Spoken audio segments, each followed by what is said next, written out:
The house is too quiet. It's been 2 years since I lost my David, but the silence of a Tuesday morning still doesn't feel right. You never get used to the absence of footsteps in the hall or the rustle of the newspaper in the other chair. My life had settled into a new kind of rhythm since he'd been gone. A quiet one. My world had become smaller, centered on my son, Thomas, and our little church, St. Jude's. Those were my two pillars, my son, and the place David had loved so much. So, when the phone rang that morning, the sound of it just about made me jump out of my skin. I'd been stirring a cup of coffee. I didn't really want just staring out the kitchen window at the bird feeder. I dried my hands and picked up the receiver. St. Jude's Rectory. The little screen said. That was odd. Father Michael usually just called from his cell phone if he needed something. Hello, I said. Margaret? Oh, thank goodness I caught you. I knew his voice better than I knew my own. Almost. He'd been David's friend since before we were even married. He'd held my hand at the funeral. He was a comfort. But this wasn't the Father Michael I knew. His voice was tight, strained. He sounded old, and he'd never sounded old before. Father? What is it? Are you all right? I'm fine, he said, but he was rushing his words, tripping over them. Listen, Margaret, I need to ask you to do something for me. I need you to come down to the rectory. Right now. Can you do that? My hand tightened on the receiver. The first, awful thought that always jumps into a mother's heart. Right now? Is something wrong? Is it Thomas? Is he? No, heavens no, he interrupted. Thomas is fine, as far as I know. It's not that. It's, Margaret, it's something I can't discuss over the phone. I just need you to come here. As soon as you can. A cold feeling started in my stomach. This was more than a church bake sale. Father Michael, you're scaring me. He was quiet for a second, and I could hear him take a long, shaky breath. I know. I'm sorry. I truly am. Margaret, it's about the wedding. I just went blank. The wedding? Father, what wedding? Thomas and Isabel's wedding. I looked at the calendar on the wall, as if it would help me make sense of it. Father, that was 6 months ago. What about it? Is there a problem with the pictures? No, it's about the donation, Margaret. My breath caught. The $25,000 you gave to the Future Generations Fund. $25,000. It was a lot of money. Most of what David had left me, truth be told. But it was for the church, for Thomas and Isabel's new life. A blessing. A way to honor David's memory in the place he loved. The donation? I whispered. What happened? Did the check not clear? That seemed impossible. I'd seen it leave my account. Oh, it cleared, he said, and his voice was so heavy, so full of something I couldn't name. It cleared. That's just the problem. Margaret, I need to show you something. Not tell you. I need to show you. I was already grabbing my car keys from the hook by the door. I'll be there in 10 minutes. Wait, he said, and his voice dropped even lower, almost to a whisper, like he was afraid someone would overhear. There's one more thing, and this is the most important part. What is it? You cannot, under any circumstances, mention this to Thomas. Not a word. Not to him, and not to Isabel. This has to be just between us. For now. Do you understand me, Margaret? My blood ran cold. I stopped with my hand on the doorknob. Not tell Thomas? Father, what are you talking about? He's my son.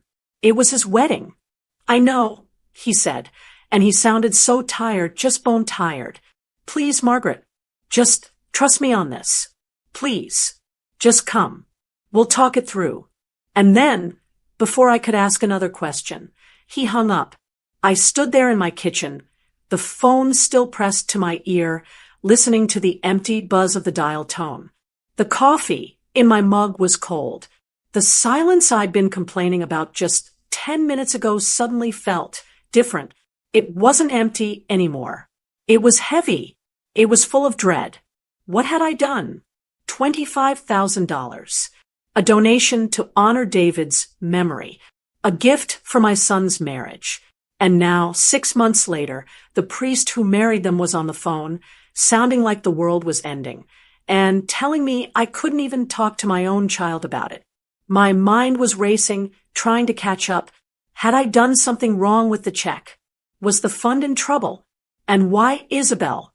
He'd said not to him, not to Isabel. Why her? My hand was shaking as I put the phone down. I didn't even bother to grab a jacket. I just walked out the door and got in my car. I had to know. I had to know what Father Michael needed to show me. I didn't even remember grabbing my purse. My hands were shaking so badly on the steering wheel that I had to grip it with both hands just to keep them steady. It's only a 10-minute drive from my house to St. Jude's. I could do it with my eyes closed. I'd done it thousands of times. For Sunday service, for potlucks, for baptisms, for funerals, for David's funeral. As I turned onto the main road, the church steeple came into view, rising over the treetops. And right next to it, the bell tower. That was David's tower. My mind just went there. It was like I couldn't stop it. David had loved this community. He was a quiet man, not one for making big speeches, but he was a man of action. He believed you showed your faith, not by what you said on Sunday, but by what you did on Monday. And when that old bell tower was struck by lightning, it must have been 15 years ago now. The insurance didn't cover half of it. The committee was wringing its hands, talking about budget cuts, and maybe it just can't be rebuilt. David stood up in that meeting. My quiet David. And he just said, it will be rebuilt. I'll lead it. And he did. He wasn't just a man in a suit writing a check. He was an engineer. He drew up the plans himself, found contractors who would donate their time. I remember bringing him sandwiches and coffee, and he'd be up on the scaffolding himself, dust in his hair, arguing with a stone mason about the right way to set a joint. He poured his heart into that tower. When it was finished, and that bell rang out for the first time on Christmas Eve, he just squeezed my hand. He didn't have to say anything. That tower was his promise to this community. It was his integrity, built of stone and mortar.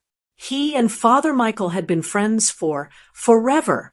David used to tease him, calling him Michael when no one else was around. Michael, he'd say, you handle the souls, I'll handle the leaky roof in the parish hall. They were a team. Father Michael had been over at our house for dinner more times than I could count. He'd held Thomas when he was just a few hours old, right in the hospital. He'd baptized him in that same marble font that David's parents had been baptized in. He was family.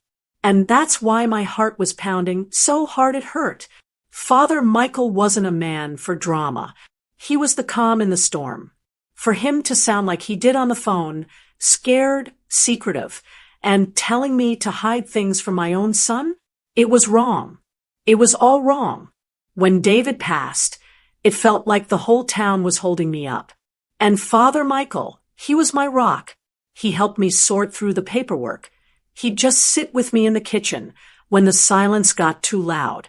I felt like I had to carry that torch for David. I had to be the one to keep his legacy going, to keep supporting the place he loved. So when Thomas told me he and Isabel wanted to get married at St. Jude's, I cried. It felt so right. It felt like a circle closing. My son, baptized here, was getting married here. David would have been so proud. And that donation, the $25,000. It was a lot of money. It was most of what David had left me. But what was I saving it for? I wanted to give it. I wanted to bless their marriage. And I wanted to bless the church at the same time. The Future Generations Fund seemed perfect. It was a way for David's legacy to touch his son's future. It was David's blessing on their marriage, even though he couldn't be there to give it himself. It was everything. It was my way of saying, we are still here. This family is still strong. I thought it was the most perfect, fitting tribute I could possibly make. I was so happy when I wrote that check. I felt such peace. But now, pulling into the church parking lot, that peace was gone. The lot was empty. It was just my car and Father Michael's little blue sedan parked near the side door of the rectory. I sat there for a minute, just looking at the building. The red brick, the white trim, the bell tower standing tall against the gray morning sky. David's tower. What could be so wrong with that money? That it would make Father Michael sound like a stranger? That it would make him tell me to lie to my son? My mind was a blank. I couldn't imagine a single scenario. All I felt was this cold, sick dread. I'd given that money in David's name. If something had happened, if it had been stolen or lost or something, it wasn't just about the money. It would be like letting David down all over again. I finally took a deep breath, opened the car door, and walked toward the rectory. My shoes crunched on the gravel path. Every step felt heavy. I felt like I was walking toward a cliff, and I was terrified I was about to be shown what was at the bottom. That walk from the car to the rectory door felt like a mile. My stomach was in knots. How had it come to this? This secret meeting, this fear? My mind kept flashing back, trying to find a piece that made sense. It kept landing on Isabel. I remember the first time Thomas brought her over. He'd been so happy, so in love. And she was lovely, polite. She said all the right things. Your home is beautiful, Margaret. Thomas has told me so much about you. I'm so sorry about your husband. But as I sat with her in my own living room, I had this feeling, that little itch in the back of your mind. A mother's intuition, I suppose. She was very polished. Her nails were perfect. Her clothes looked expensive. And her eyes were busy. When she looked around my living room, the one David and I had put together over 40 years, her eyes weren't warm. They were assessing, taking inventory. She'd smile at me, but her smile didn't quite reach her eyes. I told myself to stop it. I told myself I was just being a critical, lonely old woman. This girl made my son happy, and that was all that mattered. Then the wedding planning started. Mom, Thomas said Isabel and I were talking, and she would be so honored if we could get married at St. Jude's. Well, I just burst into tears. I hugged them both. Honored. I said, "Oh, Thomas, that would have meant the world to your father."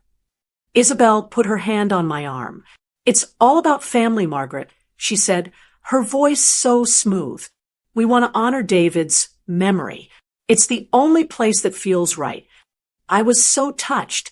All those little doubts I'd had about her, they melted away. I thought I was wrong. She gets it. She understands what's important. And then the preparations really began. Suddenly, it wasn't just about a ceremony. It was about a production.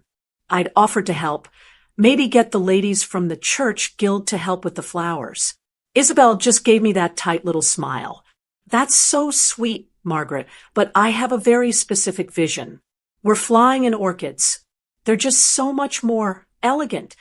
Orchids, flown in, for our little church." Then it was the reception. I'd assumed we'd use the parish hall, just like David, and I had. "Oh, no," she laughed like it was a silly joke. "The hall is quaint, but we've booked the grand ballroom at the country club. The chandeliers there are just, well, you'll see." With every decision, it got bigger, more expensive. A designer dress, I'd never heard of that cost more than my first car. A string quartet, ice sculptures. I tried to talk to Thomas, gently, Son, it's a lot. Your father and I just had cake and punch in the hall. He just looked tired. I know, Mom, but this is what Isabel wants. It's her day. Let's just make her happy. And so I did. I kept my mouth shut. I told myself I was old-fashioned. I told myself this is just how young people do things now. I didn't want to be the difficult mother-in-law. I wanted my son to be happy. But that unease, it was back. This feeling that it wasn't about love or family or even David's memory. It felt like it was about a show, about appearance. I was feeling so conflicted. I hated this feeling. I wanted to be happy for them. I truly did. That's when I had the idea for the donation. I felt like I needed to do something to make this right, to ground this big, shiny, expensive wedding in something real, something that mattered. I wanted to tie it all back to David, back to the meaning of the church. So, I invited them to dinner. I made David's favorite pot roast. I've been thinking, I said, my hands folded on the table. I want to give you your wedding gift. And I want to do it in a way that honors your father, Thomas. Thomas looked up, interested. Isabel was watching me, her eyes bright. I want to make a donation in your names, I said, to the church, to the Future Generations Fund. $25,000 to bless your new life together and to carry on your father's legacy right here at St. Jude's. Thomas's eyes filled with tears. Mom, that's too much. You don't have to do that. I want to, I said, feeling that warmth of peace again. It feels right. Isabel, she just beamed. She clapped her hands together. Margaret, that is the most generous, wonderful idea. The Future Generations Fund. It's just perfect. Isn't it, Thomas? Just perfect. Her enthusiasm was a little too bright, a little too quick. It felt less like gratitude and more like, I don't know, like she'd just won something. But I pushed that thought down, too. I was being cynical. This was a good thing. A solid good thing. I wrote the check the next day and dropped it off at the rectory. I felt good. I felt like I had finally done my part. I had anchored their wedding in a blessing. And now, 6 months later, I was standing outside that same rectory door. The memory hadn't made me feel better. It just made the sick feeling in my stomach 10 times worse. I raised a shaking hand and knocked. My hand was raised, frozen, just an inch from the dark wood of the rectory door. I couldn't make my knuckles knock. I was too afraid of what was on the other side. My mind just did what it does when it's scared. It ran. It ran away from that cold gravel path and that empty parking lot. It ran right back to the last day that I had felt truly, completely at peace. The wedding day. It had been a beautiful day. I remember that. A perfect, sunny day in late May when the dogwood trees were still in bloom. The church was, well, it was packed, just full to the brim. I sat there in the front pew, my hands folded in my lap. I saw friends I hadn't seen in months, people who had known David and me since we were young. It felt like the whole town had come out to wrap their arms around my son. And the church. Isabel had certainly gotten her wish. Those orchids she'd insisted on were everywhere. I'd thought it was too much, but I had to admit, seeing them draped over the altar and the ends of the pews, it was breathtaking. The whole church smelled sweet. I looked at Thomas, standing up front with his best man, looking so nervous and so handsome. He looked so much like his father in that tuxedo. My heart just ached. He kept shifting his weight, checking his watch, trying to sneak a peek back down the aisle. Then the music swelled, that big organ that David had helped restore. And the doors opened. And there was Isabel. Her dress was something else. It wasn't simple. It was covered in lace and thousands of tiny sparkling beads. The train just went on and on. She looked like someone out of a magazine, a movie star.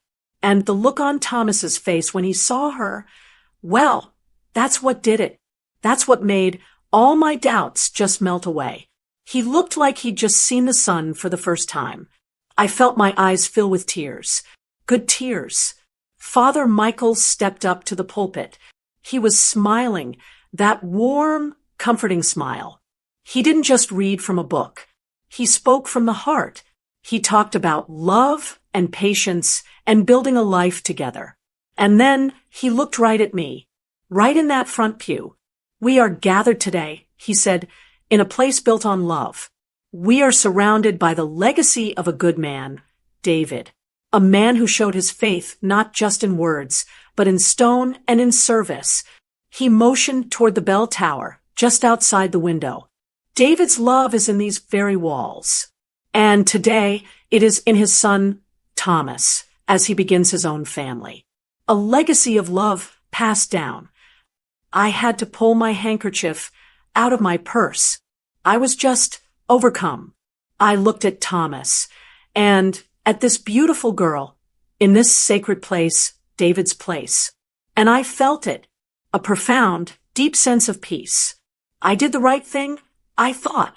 All that worry about the cost, the extravagance, it didn't matter. This was right.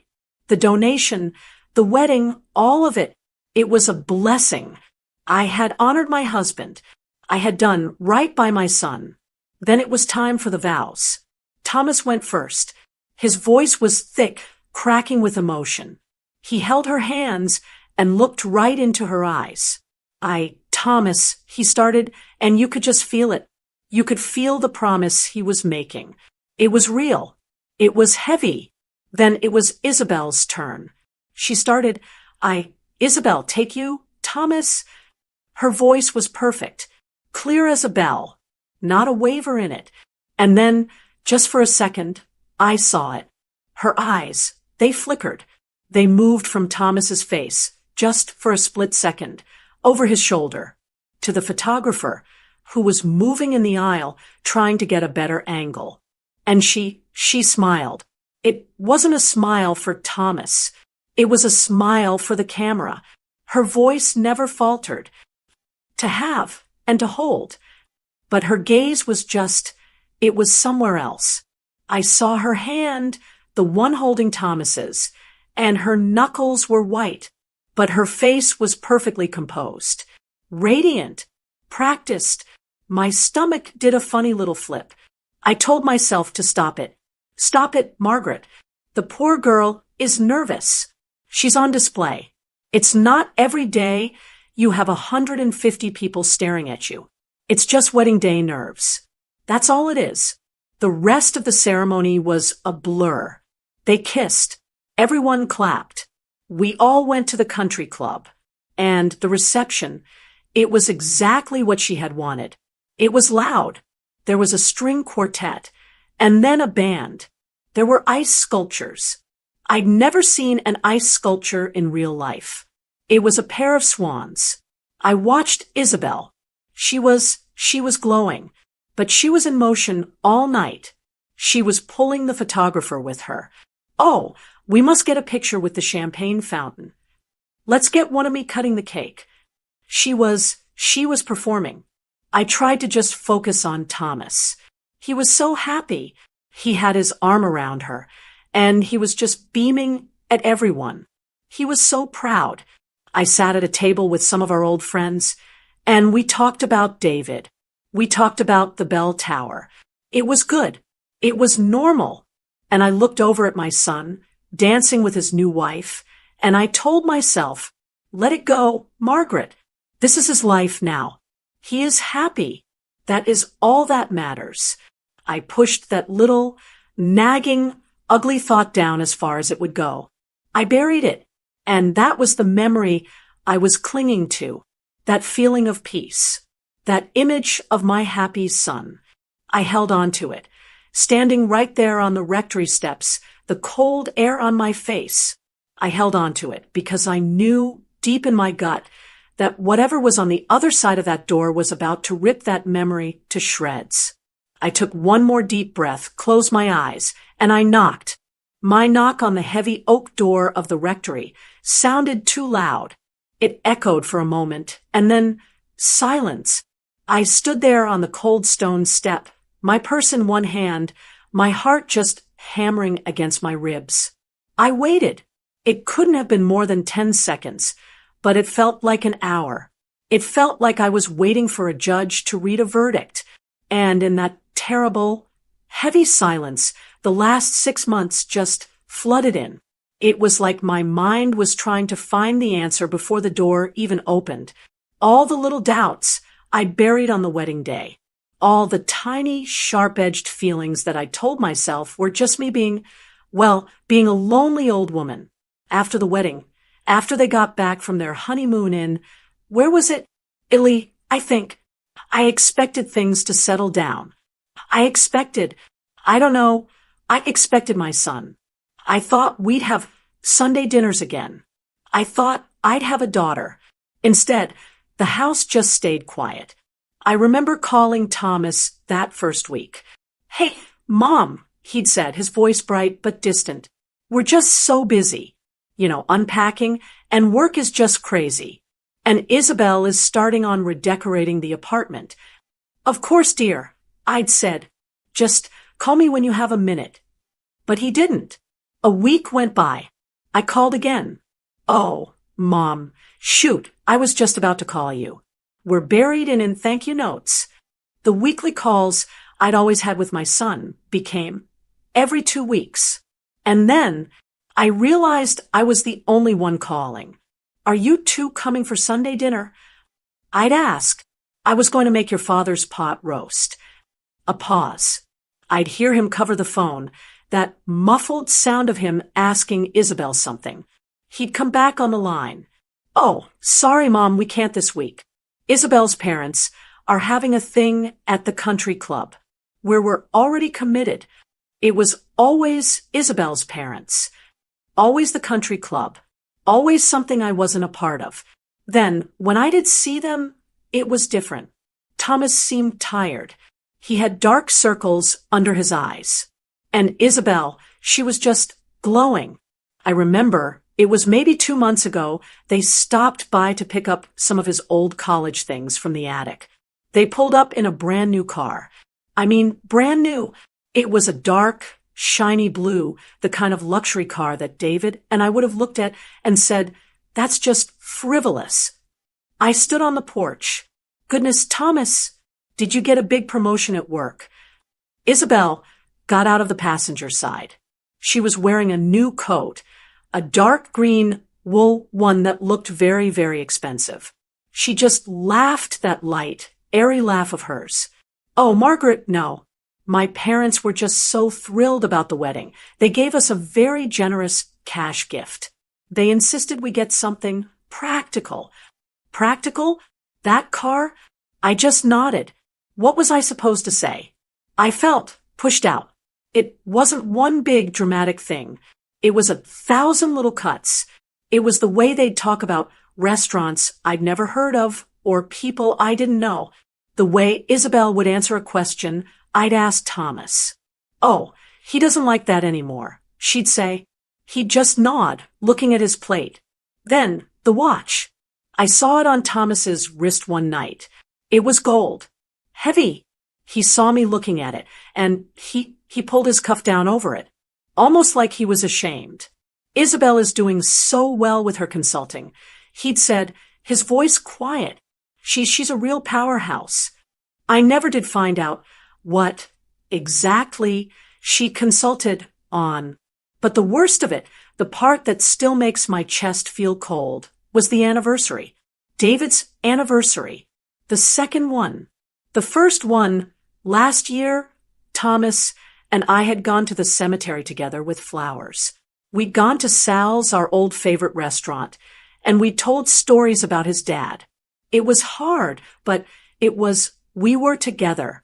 This year, I called him a week before. "Thomas," I said, "I'm going to make a reservation at Sal's for Friday. For your dad's." He cut me off. "Oh, Mom. Shoot. Friday? This Friday? Oh, that's just not good.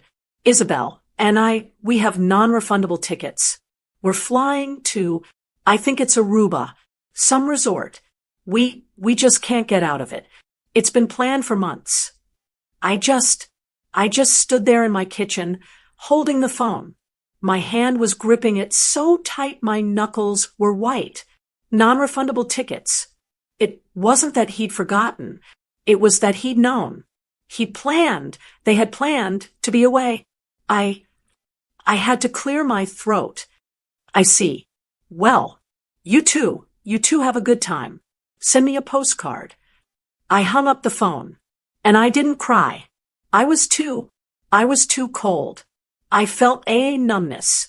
A feeling that I hadn't just lost my husband. I was losing my son. That was 3 weeks ago. I'd gone to the cemetery alone. So, when Father Michael had called that morning, when his voice had come over the line, so full of fear, it wasn't a shock out of nowhere. It was the other shoe dropping. It was the name for the cold, heavy dread I'd been living with for 6 months. My knock was still echoing in my ears. I'd been standing on that step for only a few seconds, but I just relived half a year of loneliness and fear. Then, a sound from inside. The distinct click of a deadbolt being turned. The heavy door creaked open. And there he was. Father Michael. He looked awful. His face was gray, and he hadn't shaved. His eyes, his kind, gentle eyes, they were red like he hadn't slept at all. He just looked at me. He didn't smile. "Margaret," he said, his voice a low rasp. "Thank God. Come in, please. And close the door behind you." I stepped inside, and he shut the heavy door behind me. The click of the deadbolt, locking echoed in the hallway. It was a sound I'd never heard in this rectory before. This was always a place with an open door.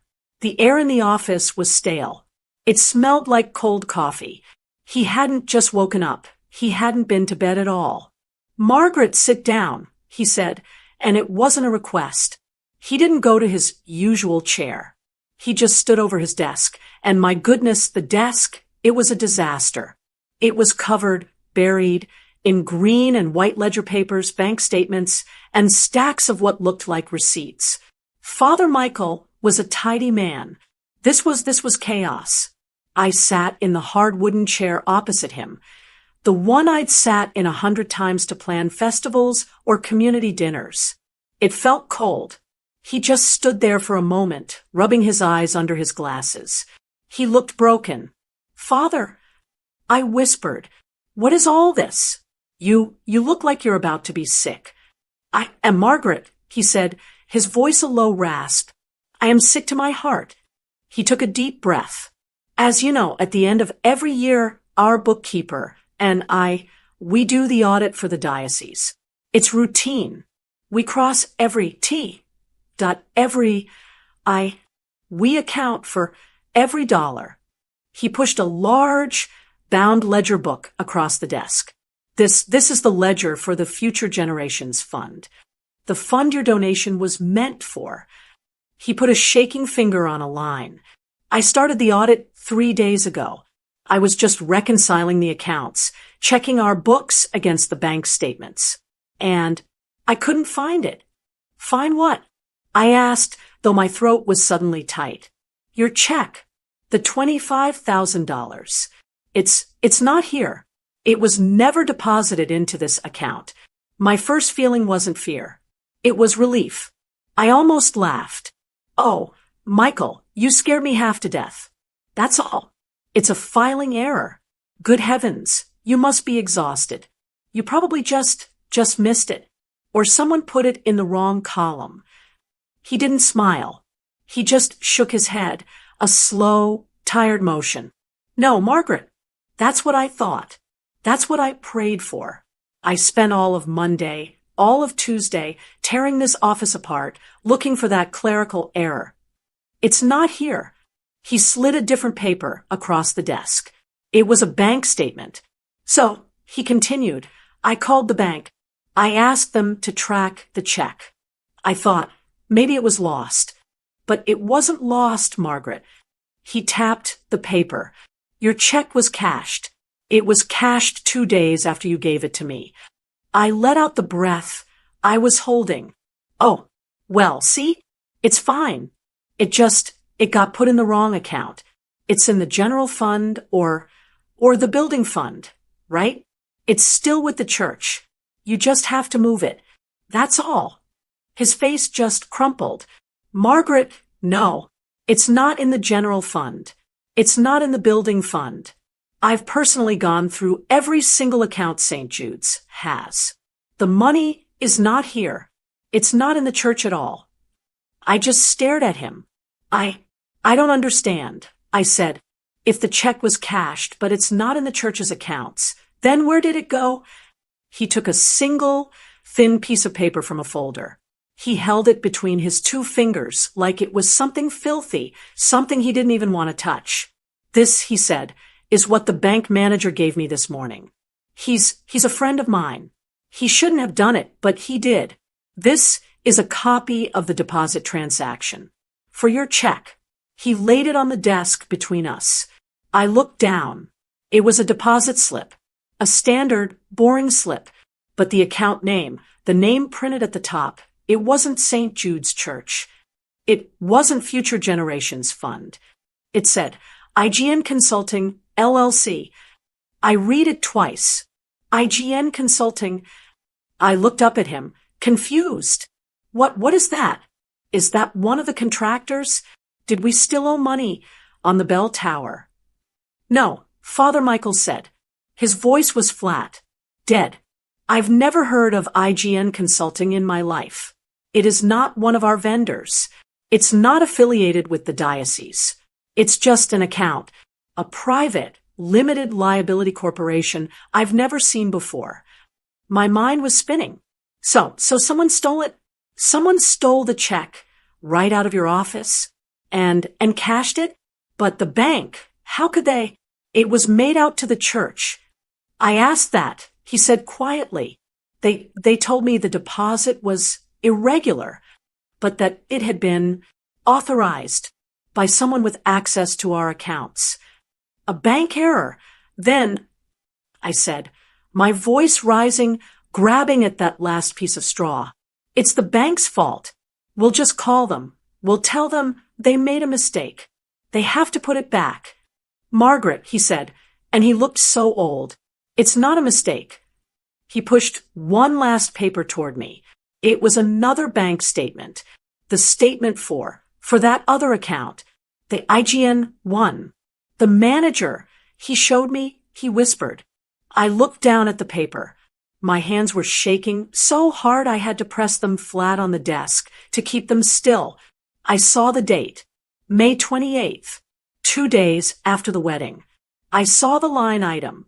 Deposit $25,000. And then I saw the lines below it. May 29th. Wire transfer $10,000. May 30th. Wire transfer $10,000. June 1st. Cash withdrawal $5,000. The final line. Current balance $0. It was gone. All of it. Drained. Emptied. In less than a week. My God. I whispered. My hand flew to my mouth. Michael, someone stole it. They stole David's legacy. They stole. I looked up at him, my eyes blurring with tears. Who?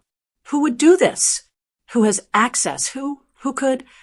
Father Michael just looked at me. He didn't speak. He didn't have to. He just held my gaze, and his kind, familiar eyes were full of a terrible, terrible, pitying knowledge. And in that awful, knowing silence, my heart just stopped. My mind flashed to a shiny new car, to a heavy gold watch, to designer coats, to non-refundable tickets, to Aruba. Oh, no, I breathed.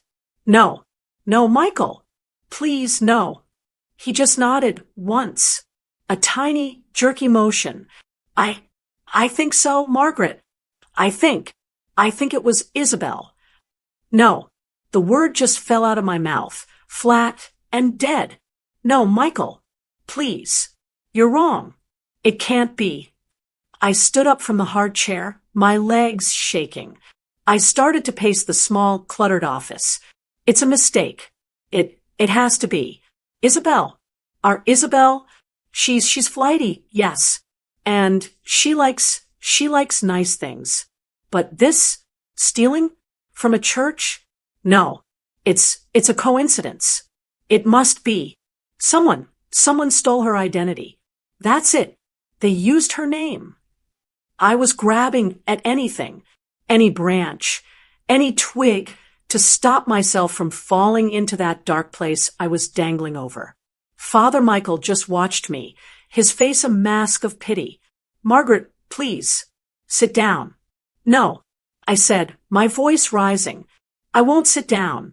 You're telling me my daughter-in-law is a criminal. That she?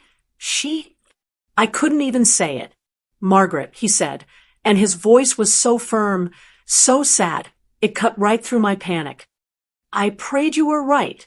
I've been up for 48 hours trying to find another answer. I've been trying to find a way that this IGN consulting isn't her. There is no other answer. I stopped pacing. I just stared at him. How do you know? It's just letters. It could be anyone. That's what I thought, he said, his voice heavy. At first, I thought, what is this company? So I did a search, a public records search. IGN Consulting, LLC. It was registered 8 months ago. I just looked at him, confused. Margaret, he said, 8 months ago was 2 weeks before Thomas and Isabel announced their engagement. I felt the blood drain from my face. I had to grab the back of the chair to steady myself. A shell company. She set it up. Before she even had a ring. And that, he said, is not even the worst of it. He turned back to the mess on his desk. He pulled out a different, older-looking binder. This is what's kept me awake. This is what made me sick. He opened it. It was our old volunteer log. Do you remember, he said, right after they got engaged? Isabel was so eager. She said she wanted to help in the office, to get to know the community, to be a part of David's legacy. I just nodded, my throat too tight to speak. She volunteered to help Helen. Helen, our dear, sweet Helen, our bookkeeper for 40 years. Helen, who was 78 years old and trusted everyone. Helen, she logs every donation. Father Michael continued, his voice thick, especially the cash from the collection plates. Every Monday, she counts it, she logs it, and then for the last 8 months, Isabel has helpfully offered to take the deposit bags to the bank for her. He pushed the logbook toward me. Then he laid a stack of bank deposit slips next to it. Look, he whispered. I looked. The logbook, in Helen's shaky, careful script, collection, $1,250. And the bank slip from that same day, deposit, $950. The next week, log, $980. Deposit, $780.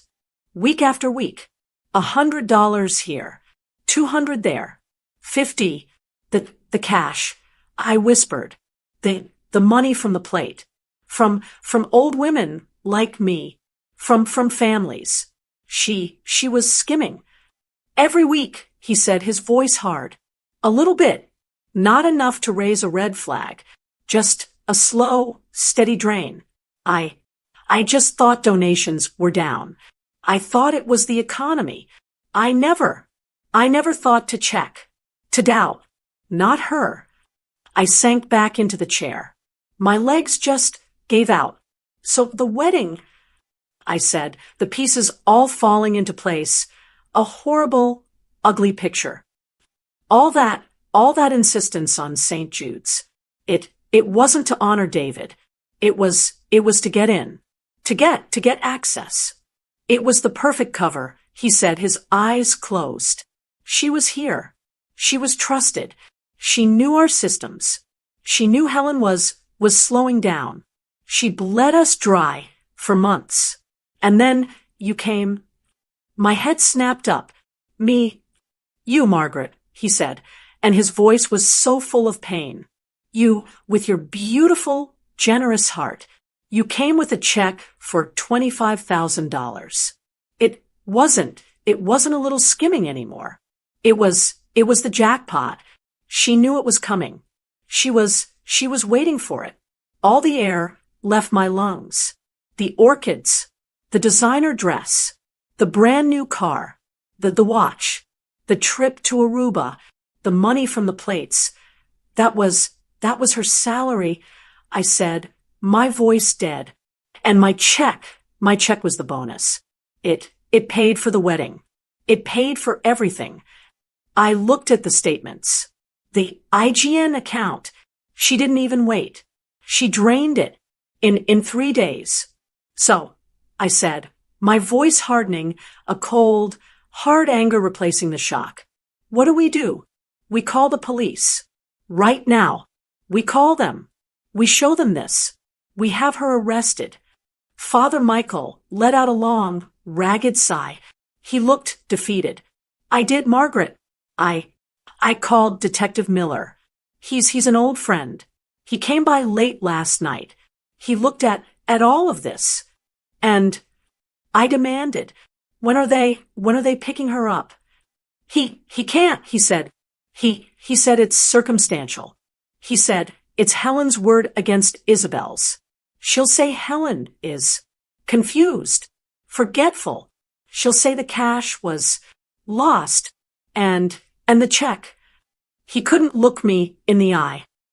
The check. Margaret, the bank told him it was irregular, but she'll say you authorized it, that it was a gift, that you knew she was managing the money. That is a lie. I shouted, slamming my hand on the desk. I know, he yelled back, just as loud, his own frustration finally boiling over. I know it's a lie, but Miller said, it's your word against hers. She's his wife. He's her son. He said, a DA will look at this and see a messy family squabble over money. He said, a jury will be confused. He said, we need more, Michael. We need a confession. We need Thomas to testify against his wife. The room went silent. Thomas, testify against his wife. He said he can't move. Not yet. Father Michael whispered, all the anger gone. He said he's sorry. He took all the papers, the bank statements, the deposit slips, the copy of my check, that awful IGN ledger. He stacked them together. Neatly, he slid the pile across the desk until it was right in front of me. The bank manager, he gave me all of this. He broke every rule in the book to get it for me. He did it for David. He remembered the bell tower. The papers just sat there, staring at me, the truth. He said, this is all I can do, Michael. I can't be the one. What you do with this is up to God and up to her. He looked at me, his eyes full of tears. The police, their hands are tied. And I'm just a priest. I can't be the one to destroy your son's life. I just stared at the pile of paper, the proof, the truth that no one could or would act on. I looked up at him, and I finally, truly understood why he had called me, why he had told me not to tell Thomas. Because the decision, the awful, terrible, impossible decision, it wasn't his. It was mine. I just stared at that pile of papers, that pile of poison. My hand, my arm, it felt like it was moving through wet cement. But I reached out. My fingers touched the edges, the sharp-cut edges of the bank statements, the copy of my check. I slid them into my purse. The weight of them, it was heavy. It felt like I just dropped a cold, hard stone into my bag. Father Michael just watched me. He didn't say another word. What was there to say? He'd done his part. He'd given me the burden. I stood up. My knees cracked. I felt 100 years old. Thank you, Michael, I said. My voice sounded strange. Hello, Margaret. He started reaching out a hand. I have to go, I said. I have to think. I walked out of the rectory. I didn't wait for him to say goodbye. I walked down the gravel path, the sound of my own shoes crunching loud in the silence. I got into my car. I didn't start it. I just sat. I sat in that empty church parking lot for, I don't know, a long, long time. I just stared at the bell tower, David's tower, and I just thought, what am I supposed to do? My purse was on the passenger seat next to me. That pile of paper. It felt like a bomb. Just sitting there. A bomb that I was supposed to just, carry into my son's life? My mind flashed to his face. At the wedding.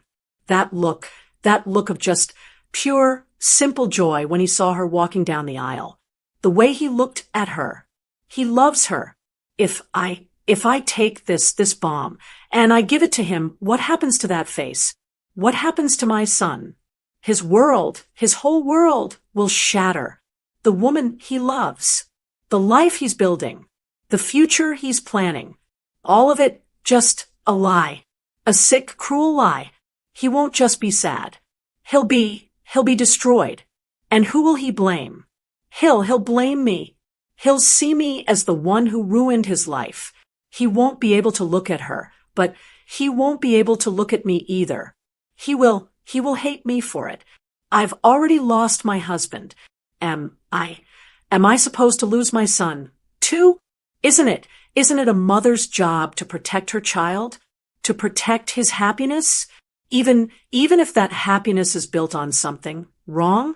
What if I just don't? What if I just take these papers, go home, and I burn them in the fireplace? What if I just let it go? The money is gone. We're never getting that back. Father Michael knows. I know. But Thomas, he's happy. He's in love. Is it worth ruining his entire life just to be right? My hand was on the key in the ignition. I could just go home. I could go home and I could lock this away. I could try to forget. But my eyes went back to the bell tower, David's tower. If I stay silent, what does that make me? I would be letting her get away with it. I'd be her accomplice. After the fact, this isn't just a messy family squabble, like that detective said. This is a crime. This is theft. This is desecration. She didn't just steal my money. She stole from Helen. She stole from every old woman who put $5 in that collection plate, thinking she was lighting a candle for her husband. And she used David. She used his memory. She used his name. She used his church as a cover. How can I look at his picture on my mantle, knowing that I let her do that? That I was too cowardly to do anything about it? And what about Thomas? Am I protecting him? Or am I just letting him be a fool? Am I letting him sleep next to a con artist? A woman who set up a shell company before she even said yes to his proposal? A woman who forgot, who planned to be away on his father's anniversary? He's not just happy. He's a victim. He's being used. He's tied to a criminal. What happens next year? When she needs a new car? When she gets tired of him? How can I, in good conscience, let this stand? He's my son. He deserves the truth. No matter how much it hurts. It's like a cancer. Do I just let it grow? Just because the surgery is going to be painful? So that's it. That's my choice. I can destroy his life by telling him the truth. Or I can let his life be destroyed by a lie. I can lose him to his anger, or I can lose him to her. My head just fell forward. I rested my forehead on the steering wheel. The plastic was cold. I couldn't choose. Both roads they were just black. I sat there, in that car, in that empty parking lot, and I just cried. Not loud, just silent. The tears just ran down my face. For David, for Thomas, for me, for what I'd lost, for what I was about to lose. I don't know how long I sat there, but I finally sat up. I wiped my face with my hand. I knew. I couldn't just tell Thomas. He's in too deep. He's blinded. He'll just defend her. He'll just hate me. No, I have to see her. I have to look her in the eye with these papers in my hand. Maybe I'm wrong. Maybe there's some other explanation. A crazy, impossible explanation. My heart ached for that one tiny little sliver of hope. But I looked at the purse on the seat, the stone. If I'm not wrong, she has to know that I know. The game, the show, it's over. My hand, it wasn't shaking anymore. It was cold, but it was steady. I put the key in the ignition. I turned it. The engine started. I put the car in gear. I pulled out of the St. Jude's parking lot. I didn't turn left toward home, toward my quiet, safe, empty house. I turned right toward Thomas and Isabel's apartment. The decision was made. The drive, it was only 15 minutes. It felt like a lifetime. My hands were steady on the wheel. The tears were gone. All I felt was this cold, hard quiet, like the world had gone silent before a terrible storm. I pulled into a visitor spot at their apartment building.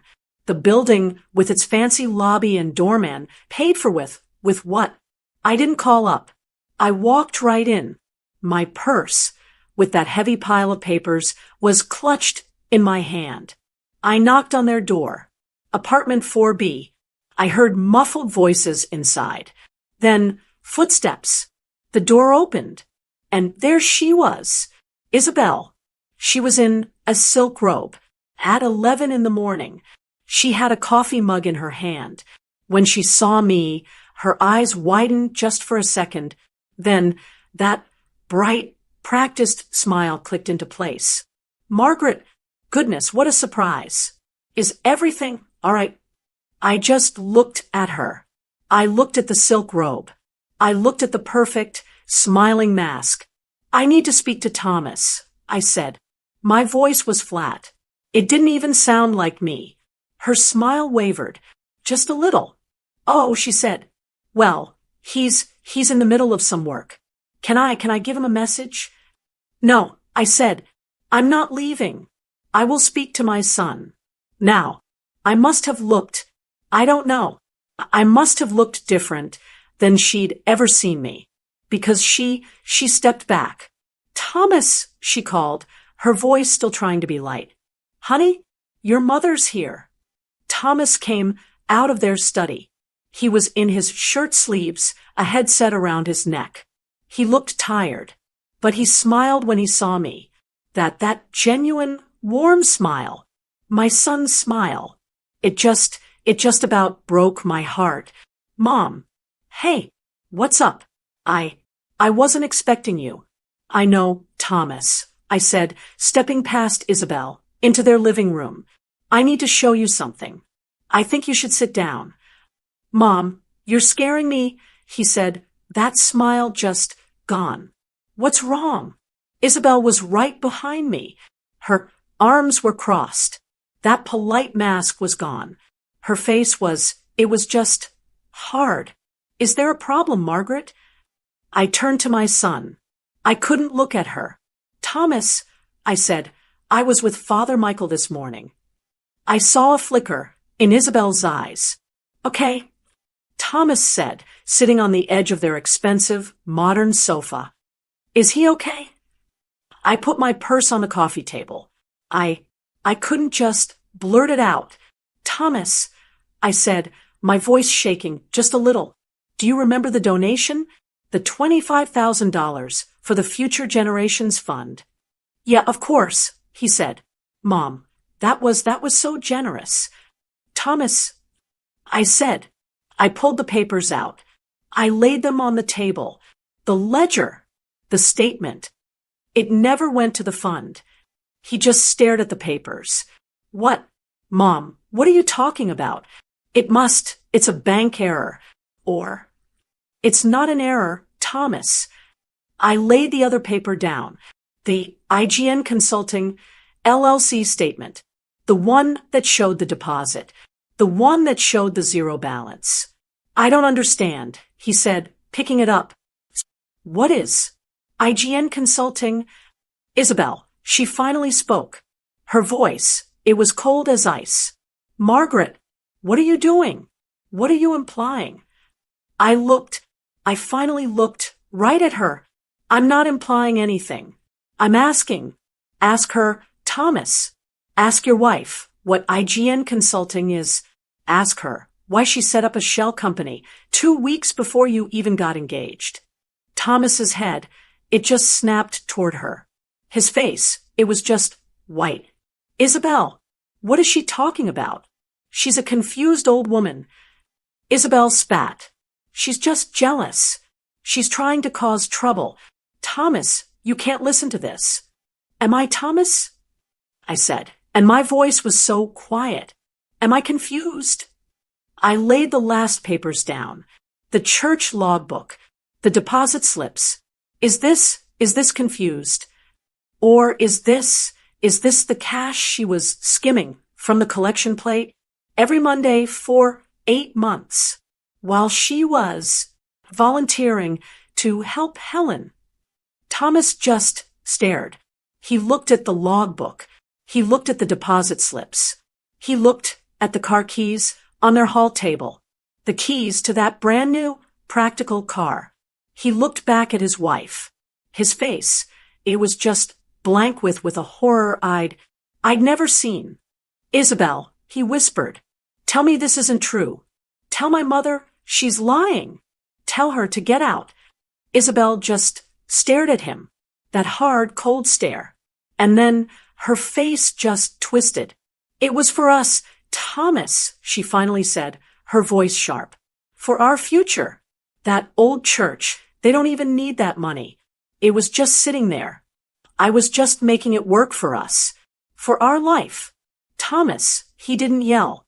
He didn't do anything. He just made a sound from deep in his chest, a sound of something just breaking. He just fell back onto the sofa, and he put his head in his hands. And he just sobbed. That was 3 months ago. The fallout, it was everything I feared. It was devastating. Isabel, she's facing legal consequences. With Thomas's testimony and the bank managers and poor, heartbroken Helen's, the detective finally had what he needed. Our little church, our community, it was a scandal. People were horrified. My perfect, beautiful dream of David's legacy, it was just gone, shattered, smeared in the mud. Our family name, it was a scandal. It wasn't just the money. It was the trust, the loss of that beautiful idea. It was all a lie.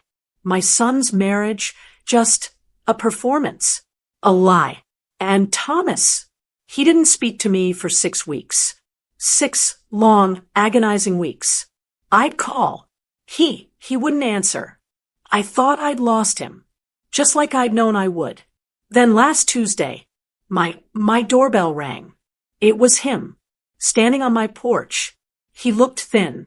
He'd lost weight. He looked so much older. He just stood there for a minute. Mom, he said. His voice was rough, and he just fell into my arms. He hugged me. He just held on to me right there on the front porch. Like he was a little boy again. I'm so sorry, Mom, he whispered, his voice cracking. I should have seen it. I should have. I'm just so sorry. The divorce papers are filed, he said, pulling back. It's over. He looked me in the eyes. His eyes. They were his father's eyes. It's the hardest thing I've ever gone through, he said, but thank you. I just looked at him. Thank you for telling me the truth. Thank you for saving me. And I just held my son. It's not fixed. Our bond. It's strained. It's raw. It's broken in some places. But we're rebuilding. The illusion, the perfect, shiny illusion I'd wanted so badly, it's gone. But what's left, it's real. My husband's true legacy wasn't just a bell tower. It wasn't just a donation. His legacy, it was integrity. It was truth, no matter how painful. And that is what we are slowly, painstakingly rebuilding. My choice, it split my family apart. It tore my son's life apart, but it also saved him from a lie. Have you ever been faced with a devastating truth like that, knowing it would hurt the ones you love more than anything? What would you have done if you were in my shoes? Please let me know what you think in the comments. Can trust ever be fully rebuilt after a betrayal like this? If this story touched you or made you think, please, if you would like the video and share it with someone who might need to hear it. And please subscribe to the channel so we can share more stories together. Thank you. Thank you for listening.